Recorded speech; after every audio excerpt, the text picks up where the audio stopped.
This episode is brought to you by Tic Tac. Minty, refreshing, classic. And it's not just the Tic Tac mints. It's the new track by Kenise with beats that'll leave you feeling as refreshed as a Tic Tac and a vibe that'll take you on a ride through 100 layers of flavor. Does it get any fresher than this?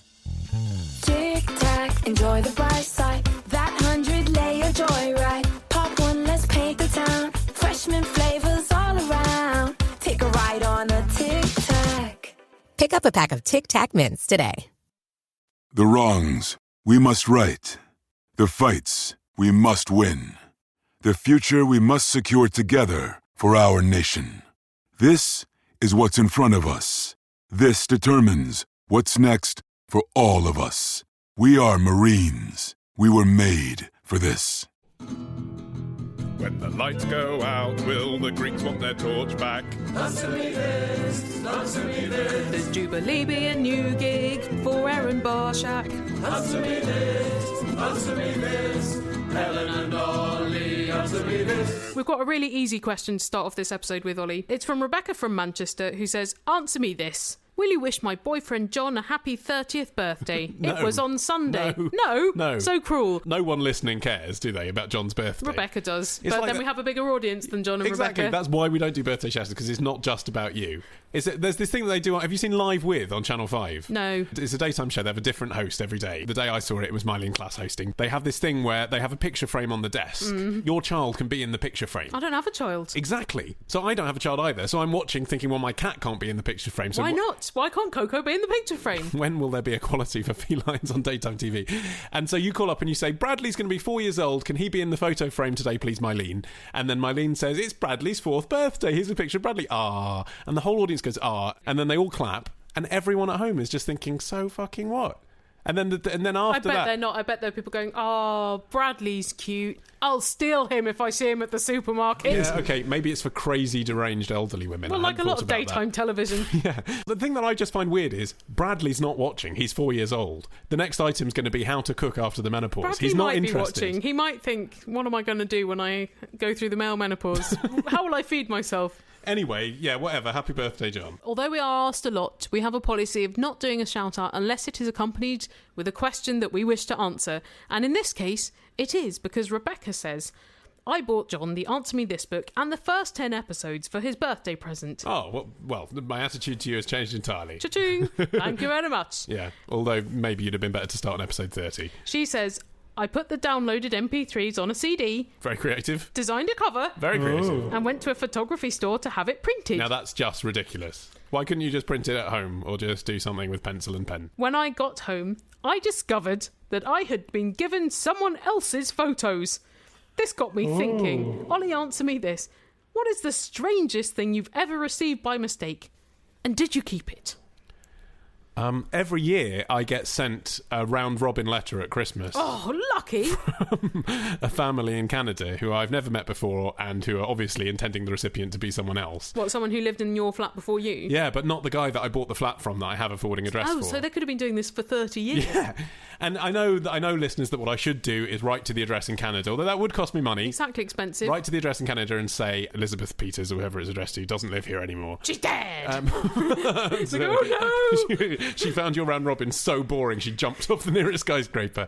But I actually am sort of into the story now. What happens next? Well, yeah. So annoying. I want to know, is Simon going to still be working in the local nursing home next year? Did they manage to sell the holiday cabin at the lake? The people I know that do round robins to my parents, they seem to have a really tragic life.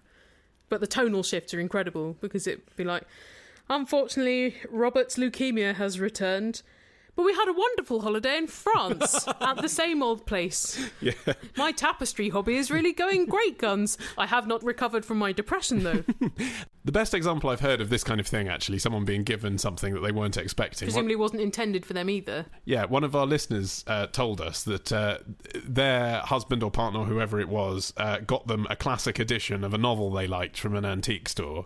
And when they opened it inside, there was a map of Nazi Germany. That's a freebie. Oh, wow. That's extraordinary. seriousness. I think things in old books are a different category. I mean, she has got the wrong photos. Presumably somebody has her homemade Answer Me This episodes 1 to 10 cover. Ooh, someone who's expecting pictures of their holiday in Ibiza as well. Where are my wedding photos? Who are these mingers? From our back catalogue to a question about another comedy show that trots out the same old shit week after week. It's from Phil from Billericay, who says, my AS levels start this week.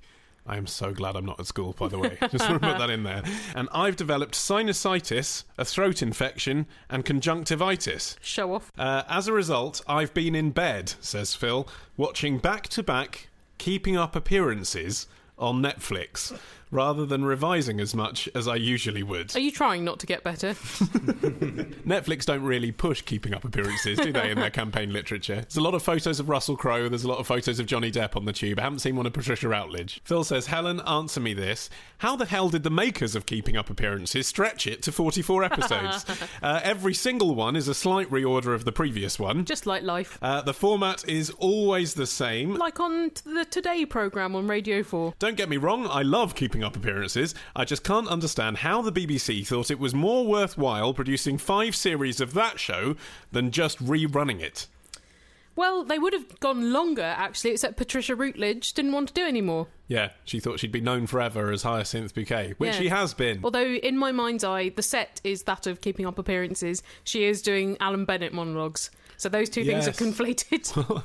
Of course, Keeping Up Appearances was written by Roy Clark, who's the guy who wrote all 31 series of Last of the Summer Wine. Oh, God, which I've never seen, but I feel like I have.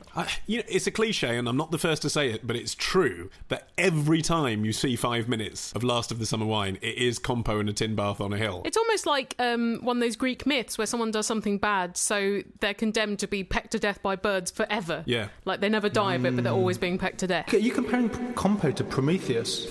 And also, there are so many sitcoms, particularly of certain eras, that are, as Phil says, regurgitating the same formula, the same characters, the same catchphrases. I mean, how varied was One Foot in the Grave? I'd like to point to a counterfactual, though. The kind of basic formula of Red Dwarf is you've got a bunch of isolated people way in the future and humanity's died out. And so it's just them talking rubbish. And for the first few seasons, it's incredibly funny. When they started using the science fiction context to its full, it went a bit shit.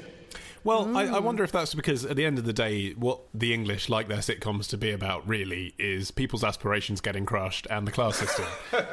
However you try and explore that, in whatever position you put it, basically that's what it comes back to, and that's what Keeping Up Appearances is very good at. I mean, it is the ultimate kind of class sitcom of our age, isn't it? Yeah. Working class girl, wants to be upper class, lives in a middle class area, and that's what all the humour comes from, which makes me think it wouldn't translate at all, but it's massive in America, Keeping Up Appearances. Good God. It's one of the big shows on PBS, and when they do fundraising drives in the States, they use Keeping Up Appearances as the leverage for why you should donate money so you can get more quality content like this 20-year-old, slightly unfunny British sitcom. Hello, Helen and Ollie. It's Daniel and John in Edinburgh. Helen, answer me this. Why are basket cases people who are a bit crazy? It's quite an unpleasant route, actually, the origin of basket case, and it originally meant soldiers who had lost all of their limbs.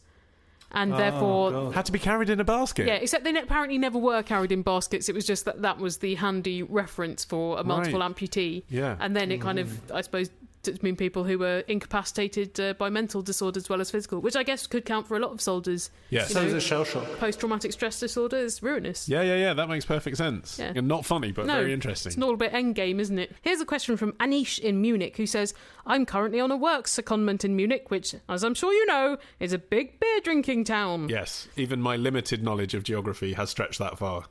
Ollie, answer me this. Would it be legal for children to drink non-alcoholic beer? Only if it's genuinely zero alcohol. Because a lot of them have got a trace, haven't they? Exactly. Most low alcohol beers are called low alcohol rather than no alcohol because they do have, I think it's 0.05% of alcohol. So you're not going to get pissed on it, but it's actually technically illegal to sell it to children. Children are only allowed technically to buy completely alcohol-free beer, of which there are very few brands, and they're not really on sale in places like supermarkets because they don't actually want to encourage children to be getting a taste for beer. Well, also, I'd be surprised if little kids like the taste of beer because children tend not to like bitter tastes. Yeah. But you'd have thought as well that if you were giving a child a beverage that looked like beer, you would get into trouble. Where do you draw the line? Because you get candy cigarettes, wine gums. Yes. You know, if you're selling things that are based around the fact that they taste or look a bit like alcohol anyway, that's the distinction that's being made, not whether it's actually got 0.5 content or not. You can even get those liquid sweets that come in a syringe that you squirt into your mouth. What kind of example is that setting? That is outrageous. I wonder if anyone's ever injected that directly into their bloodstream. Yeah, probably. That'd probably kill you, wouldn't it? Yeah, probably. Not like delicious heroin.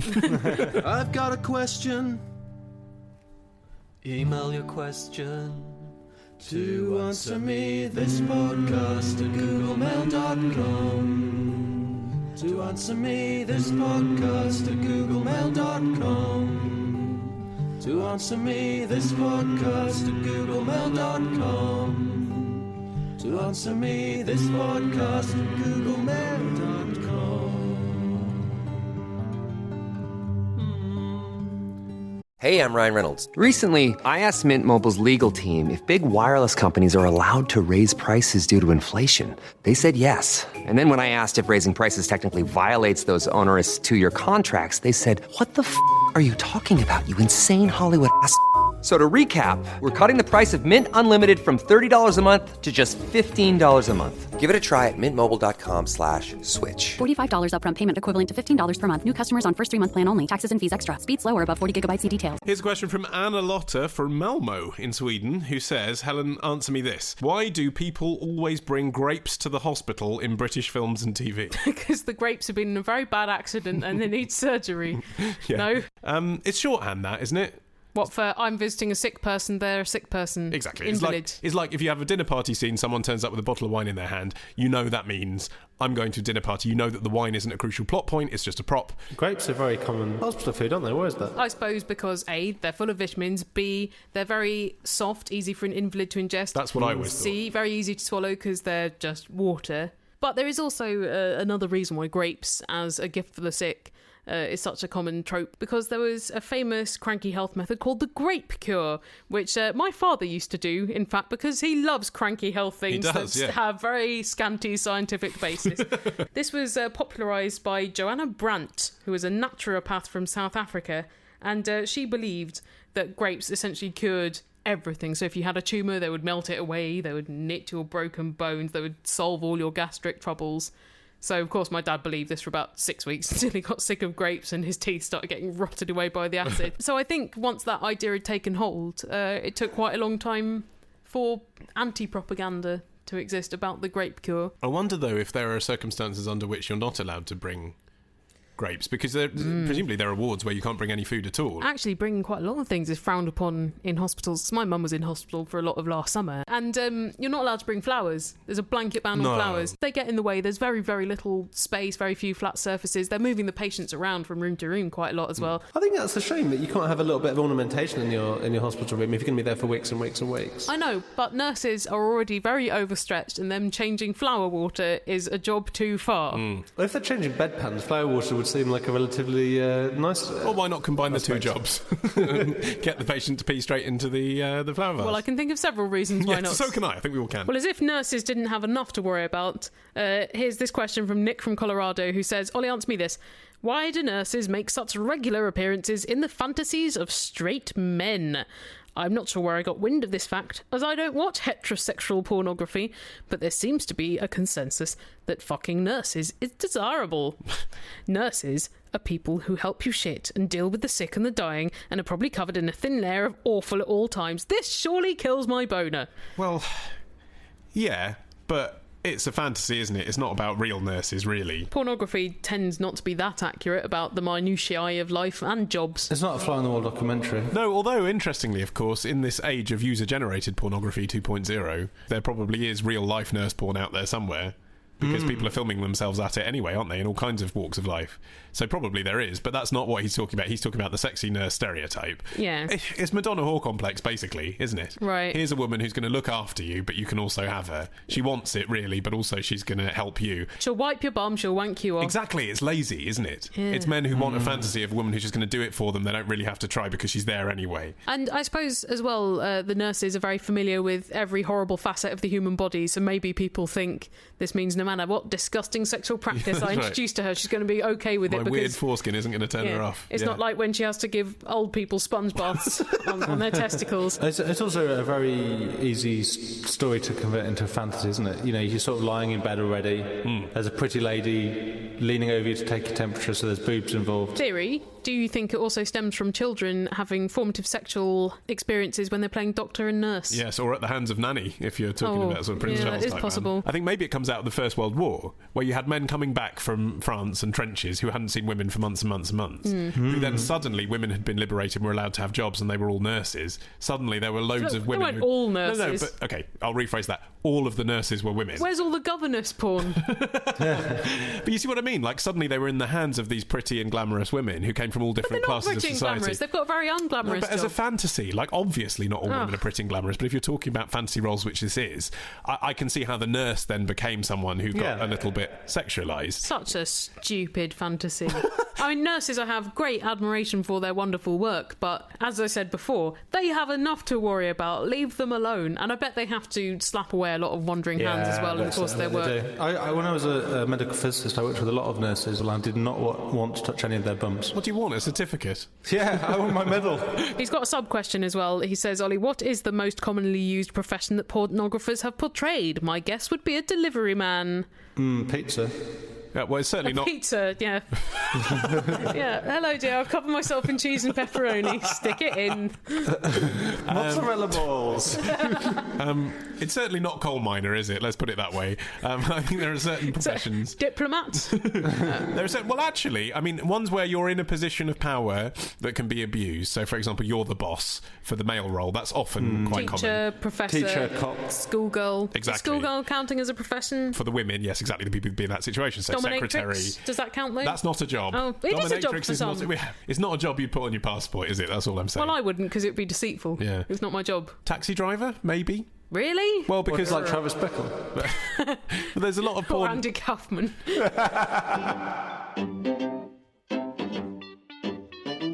After my commute, when I find the time, I can always send a question to the question line. Inquiries are wanted as all part of the plan. Holla Helen, or Ollie, or Martin the Stone Man. Answer me this podcast. Mail.com. Answer me this podcast. At googlemail.com. Here's a question from Ellie from Bangor in Northern Ireland, who says, Helen, answer me this. How did doctors figure out a body's time of death? Because I've just stabbed my mother through the heart and I want to make it look like my sister did it. Wrap her up warm. Then it will seem like the rigor mortis hasn't set in until later and you can be well away. Yeah, not really. She didn't really say that last bit. That I made probably that up. would help. She says, I was watching Miss Marple and wondered how those village doctors determined a murdered corpse's time of death, seemingly quite quickly and precisely. E.g., this person was murdered between 11:30 and midnight. How do they know? Well, it's been in the script. True enough. They just flick back a few pages and well, they were alive then, so stands to reason they died at tea time. Yeah, pages about a minute, isn't it? So 30 pages back. Helen, answer me this. Are such things more accurate now? Yes. Do coroners use the same techniques? Do they use a meat thermometer? Well, probably something similar, because the temperature of the body is, I suppose, the first thing they look at. Because apparently a body's temperature, in normal circumstances, I guess, drops about 0.8 Kelvin per hour after death. And it does vary as to the size of the body and the atmospheric temperatures, if it's warm or cold out, etc. And then rigor mortis sets in. So if it hasn't set in yet, then they can tell the body is a good fresh corpse, but that's usually between half an hour and 3 hours after death. And it spreads from the eyelids and the jaw to the rest of the body. So I guess if just your face was stiff, they would know that you were still quite fresh. And then your eyeballs become a bit more squidgy. Right. Yeah, which grosses me out a bit. And that's after about 3 hours. And then there's lividity, as your blood sort of stops being pumped around the body by your heart and just settles at your lowest point. After a couple of days, your skin turns green because bacteria breed on it. Yeah, and then insects come and lay eggs in you and decompose you. But that so bit never happens in Miss Marple, does it? It's not like a green, furry, festering body with insect shit on it, and they go, about half an hour, I think. Everyone knows that bit. I think it's the bit where it's that precise thing of, is it 30 minutes or is it 4 hours that people are impressed by? Well, often it's a point where they haven't got it right, isn't it? Yeah. It's like, well, we thought it was before dinner because we heard her bell ring, but actually it was after dinner because they rigged up an elaborate system for furnishings and balloons. Yeah. It is more accurate now, and I guess people are trained a bit better as well. Like the body farm people that go and look at the grubs and how they lay in corpses. Well, so they should be better trained. What, better trained than a fictional village doctor? At a murder scene, obviously it's very important to establish time of death because you're trying to work out who done it. No, it's very important to look between the parlourmaid's fingers and see if she's secreting the corner of a very important note that is a vital clue. I don't know whether it's a myth, but I heard the story that in the Victorian times they used to think that captured in the eyes of a murder victim was the image of the murderer. Like a pinhole camera. Was the last thing they saw, and so if they'd been murdered, they would have an image of the murderer on their eyes. But what they're going to have if you peel the eyelid back is the coroner reflected in the milky film. That's... Oh my God, it was me! I'm going to have to... again! I'm going to have to fake this up and say it was six hours older than it was. Sort of like an early version of looking through someone's browsing history, isn't it? Seeing who they've been stalking. Oh, yeah. That'd be awful if you could look in someone's eyes and see all the things they'd seen. I would hate that. Like, that when Suki in True Blood can hear what people are thinking. Oh, geez. Imagine... Selectively. Yes, very selectively. Yeah, she never says, does she, in the context of another scene, what, I've already eaten? She never says that. It's only when there's drama to be had from it. Yeah. But I already feel there's too much information in the world and I'm overwhelmed by it. Yeah. So would you hate more to have that gift or for someone to have that gift and to be able to read your mind? What about, for my girlfriend to have that gift and to know what I'm thinking all the time? Well, that's all right, because you have fairly innocent thoughts, right? I don't. No, I have horrible thoughts. I have a dark passenger, Helen. The thing is, I've got one of those faces that people think all the time that I'm thinking something far more deep than I am when I'm looking at them. I know, because you know the truth. Because usually you're smiling as if you're looking at Mickey Mouse doing a dance. Because you are the Suki Stackhouse of this podcast, Helen. But other people, they think that I'm looking kind of blankly. And I am, because I'm thinking about something completely irrelevant, like what I'm going to buy from the supermarket. And they honestly think that I'm making some judgment on them or that I'm thinking... And I have to deal with that all the time. They're like, no, what are you thinking? Yeah. And I'm like, literally, I was just thinking about how much that DVD is.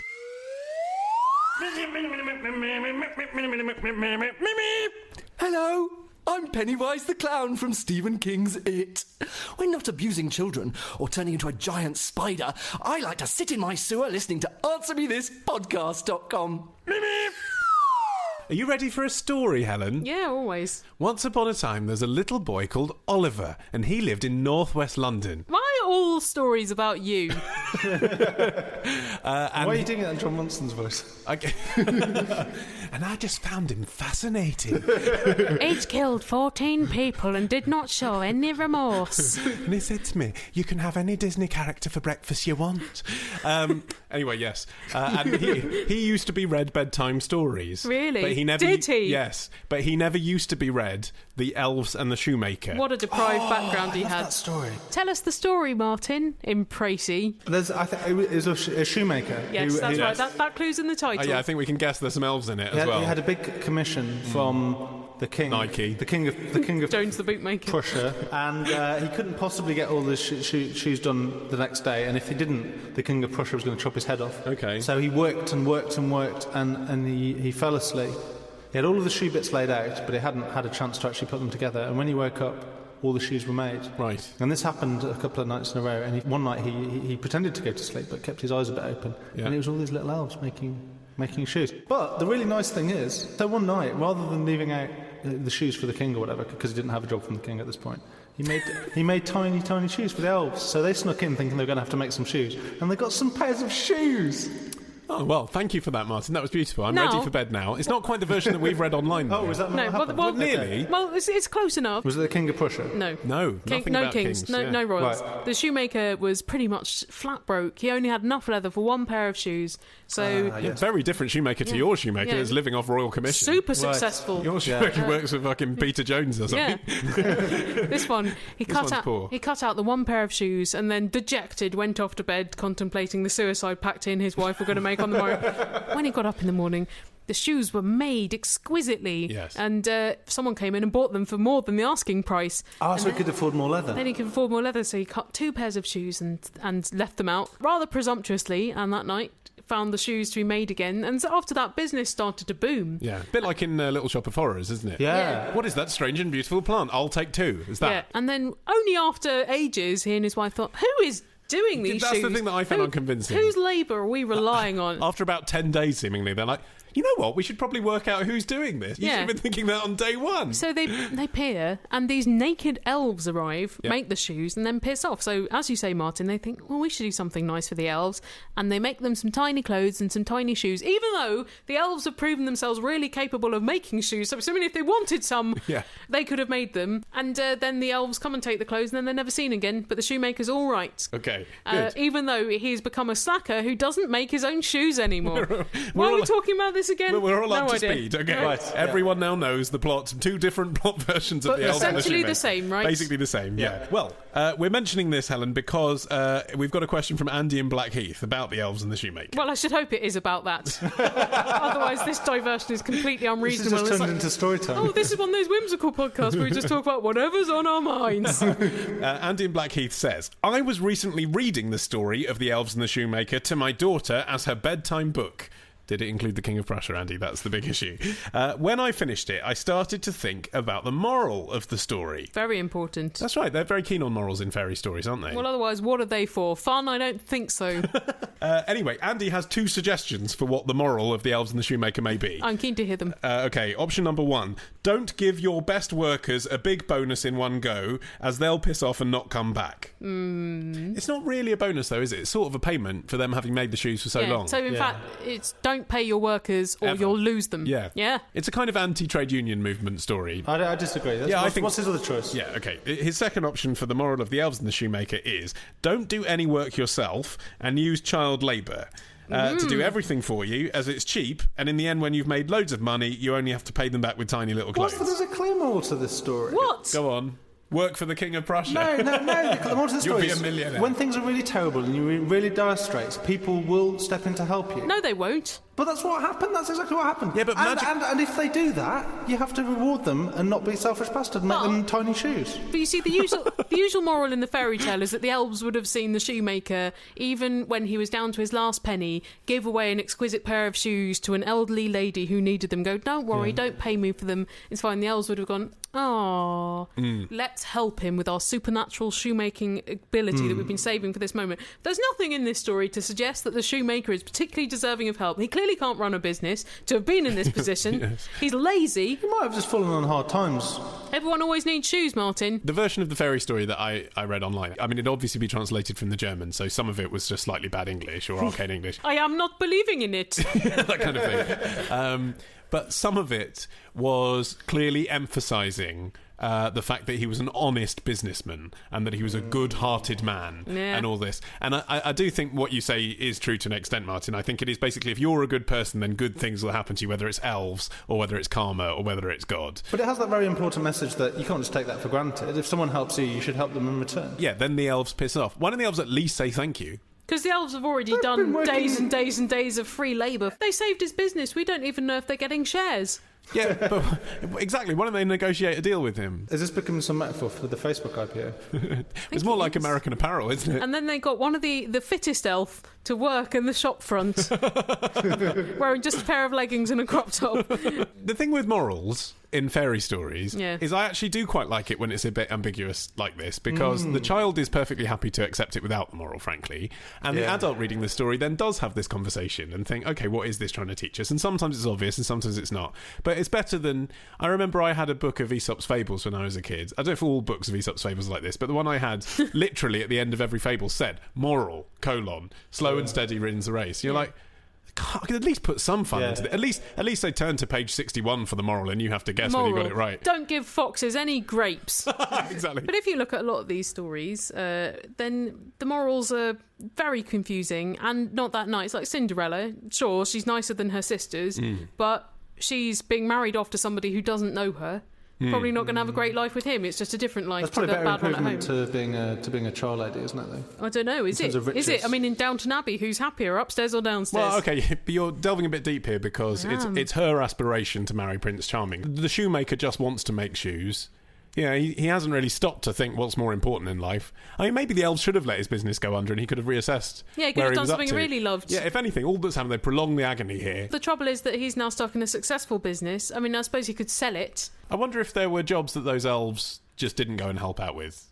Yeah. Like, shoemaking does seem particularly well suited to their tiny little hands. They're probably rubbish lumberjacks. Exactly. if instead of being a shoemaker, he'd been a restaurant tycoon, what would the elves have done? They could make petit four.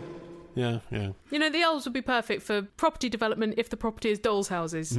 They could flip dolls' houses, sell them on for a profit. What else can the elves do after they've finished at the shoe shop? Where are they then going to go? Unless they just specialise in shoes and they go around all the shoe shops in town promoting healthy competition between them. But that's really giving an unfair advantage to shoemakers because they can call on elves for assistance. Unless other fantastical creatures help, but maybe giants help with the people who make jumpers. Dragons help at barbecues. Yeah. The thing is, though, there's a certain amount of sort of worth that people take in a job well done that they've done. What concerns me about the fact that the shoemaker spent so long before being curious enough to work out who had been helping them. It's just assuming that everything's going to go right in the night. Well, it's just sort of, they were just so happy to pass on their work to someone else in this very cavalier way. Outsourcing is a dangerous business. Exactly, I think this is a good lesson for kids. Yeah. I mean, you know, in a way, if we went to sleep now, you wake up in the morning and some elves have edited this podcast. Oh God, I can't sacrifice the control. Well, exactly. Like, in a way, it would be very satisfying, but you couldn't absolutely trust they'd done it to your standard. And that, I'm afraid, is all we have for you this week, listeners. That's it. We're done. We're finished. Suffice to say that if you want more next week, then please send us your questions. Feed us your questions. Yum, yum, yum. Via phone, Skype, email. All of our contact details are, of course, listed on our website, AnswerMeThisPodcast.com, where you can also find links to our Jubilee album. It's the best way to celebrate the Queen's very special day. Apart from mounting a coup and dethroning the royals. And there's a link to a competition I'll be running over the summer. Ooh. It's a science songwriters competition. It's aimed at people who are 18 or younger at school, and it's for people who want to write a song about science, and the prize is to go to the Green Man Festival. It's a good prize to go to the Green Man Festival. They have really nice food there. They do, yeah. Yeah, and it's very pretty. And they have all those wasps that attacked Holly Man last year, but don't let that put you off. They're famous wasps now. There's a plaque there where we recorded that podcast. There's a wasp that has been living off that anecdote all year. He's actually playing one of the smaller stages this year. So get going with that if you're under 18 and you like writing songs and you're into science. And you want to be like Martin. Aspire to be like Martin. That's a very small corner of a very large Venn diagram. The other 98% of you do be in touch with your questions, and we'll see you next week. Bye!